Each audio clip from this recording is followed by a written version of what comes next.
નમસ્કાર, આપ જોઈ રહ્યા છો સ્પાર્ક ટુડે ન્યૂઝ। વડાપ્રધાનના ડ્રીમ પ્રોજેક્ટ એવા સ્ટેચ્યુ ઓફ યુનિટીના નિર્માણ બાદ તેની મુલાકાતે પર્યટકો સરળતાથી પહોંચી શકે તે માટે ડભોઈથી કેવડિયા સુધી બ્રોડગેજ રેલવે લાઇન કાર્યરત કરાઈ છે, પરંતુ રેલવે બ્રોડગેજ લાઇનના નિર્માણ સમયે અનેક ઠેકાણે ઊભા કરાયેલા રેલવે ગરનાળાના પદ્ધતિસરના બાંધકામ સહિત વરસાદી પાણીના નિકાલ અંગેની યોગ્ય વ્યવસ્થાનું આયોજન કરાયું ન હોય ચોમાસામાં પાણી ભરાઈ જવાની સમસ્યા સર્જાતી રહી છે।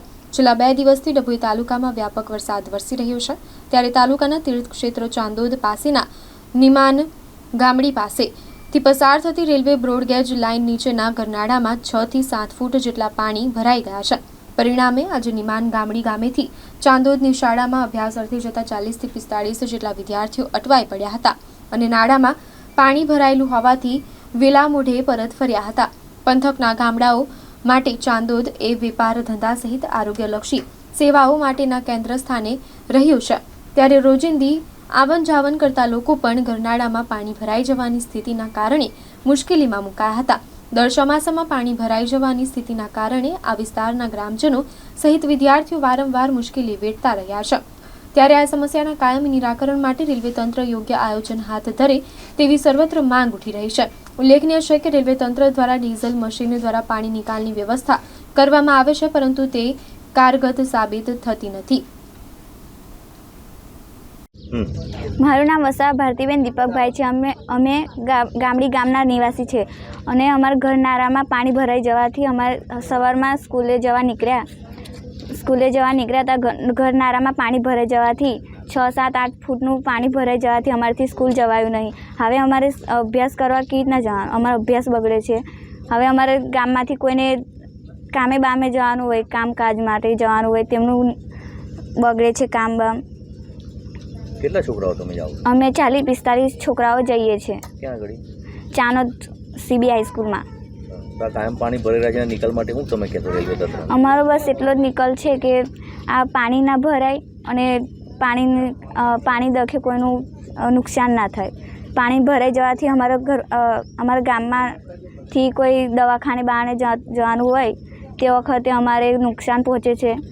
અમારે દવાખાને કેવી રીતના જવાનું? અમારે ખાલી એક જ નિકાલ છે કે આ પાણી અહીંથી નીકળી બહાર નીકળી જવું જોઈએ, પાણી ના ભરાવવું જોઈએ, એટલો નિકાલ છે અમારો।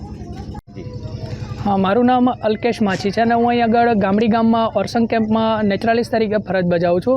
આજે સવારમાં જ્યારે હું મારા જોબ પર આવતો હતો ત્યારે મારી નજર પડી કે ગામના કેટલાક વિદ્યાર્થીઓ જે છે એ ગરનાળાની અંદર 6 થી 7 ફૂટ પાણી ભરાવાના કારણે અટવાઈ ગયેલા છે અને એમના અભ્યાસ બગડે છે। હવે ખરેખરમાં જો આપણા દેશની અંદર એવું કહેતા હોય કે બેટી પઢાઓ બેટી બચાવો, હવે અત્યારે ચોમાસા દરમિયાન રેલવેના જે ગરનાળાઓ છે એની અંદર એક સમસ્યા એવી છે કે અહીં આગળ 6, 7 ફૂટ પાણી ભરાઈ જવાના કારણે ગામના 40 થી 45 વિદ્યાર્થીઓ જે છે એ પોતાના અભ્યાસ અર્થે ગામડીથી ચાણોદ જઈ શકતા નથી। એ સિવાય ઘણી બધી સમસ્યાઓ એવી છે કે ગામમાં કોઈ બીમાર હોય, કોઈ વ્યક્તિને કામ અર્થે બહાર જવાનું હોય અને આવા બધા કામ અર્થે બહાર જવાનું હોય તો રસ્તામાં ગરનાળાની અંદર 6-7 ફૂટ પાણી હોય તો એ લોકો પોતાના કામ પર પણ નથી જઈ શકતા અને આ સમસ્યાને જો સત્વરે નિકાલ કરવામાં નહીં આવે તો ઘણી બધી સમસ્યાઓ આગળ જતાં થઈ શકે છે। માટે મારી રેલવે તંત્રને અપીલ છે કે આ ગરનાળાની અંદર જલ્દીથી જલ્દી પાણી નીકળે એવી પમ્પિંગ સિસ્ટમ નાખીને આ પાણીનો નિકાલ થાય, જેથી કરીને આપણા દેશનું જે ભવિષ્ય છે વિદ્યાર્થીઓ એ સ્કૂલે જઈને પોતાના દેશનું નામ રોશન કરી શકે। જય હિન્દ, જય ભારત, જય ગરગુતર। નિકાલ પમ્પિંગ દ્વારા કરી છે, શું એ ઓછી સાબિત થાય છે? અત્યારે પાણીનો જે ઇનફ્લો છે એ વધારે છે અને આઉટફ્લો છે એ ઓછો છે। જે પાણી કાઢવામાં આવી રહ્યું છે એ ઓછું નીકળી રહ્યું છે। ગઈકાલે સાંજના 5 વાગ્યાથી પાણી કાઢવાનું ચાલુ કરવામાં આવ્યું હતું, અત્યારે થયા છે લગભગ 10 વાગ્યા અને અત્યારે લગભગ 1 ફૂટ પાણી ગરનાળામાંથી ઓછું થયું છે। તો માંગ એવી છે કે અહીં આગળ મોટા પમ્પિંગ સેટ મૂકવામાં આવે અને આ પાણી જલ્દીથી નિકાલ થાય એવી માંગ છે અમારી અને ગામજનોની।